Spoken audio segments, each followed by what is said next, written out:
Welcome to Kenton's videos. Enjoy the video. In this video, I will explain how to reset the maintenance light on your Toyota CHR.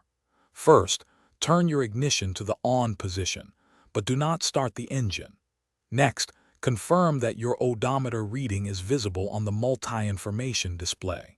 If you see something else, simply press the disp button on your dashboard until the odometer appears. This ensures you are on the correct screen for the next steps. Now turn your ignition completely off. Locate the trip meter reset button, usually near your odometer display.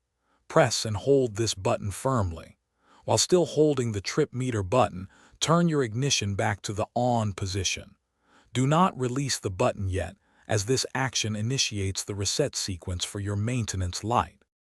Keep holding the trip meter reset button. You'll notice the maintenance light on your dashboard will begin to flash. The multi-information display will cycle through 000000 and then show as the reset process completes.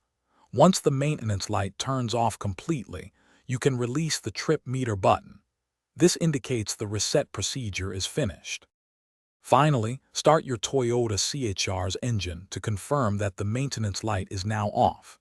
If the light remains illuminated, simply repeat the entire reset procedure from the beginning. Sometimes it takes a second attempt to fully clear the indicator.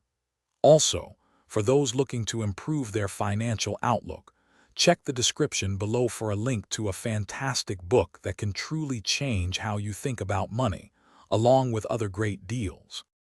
Thanks for watching. Consider subscribing if we helped you.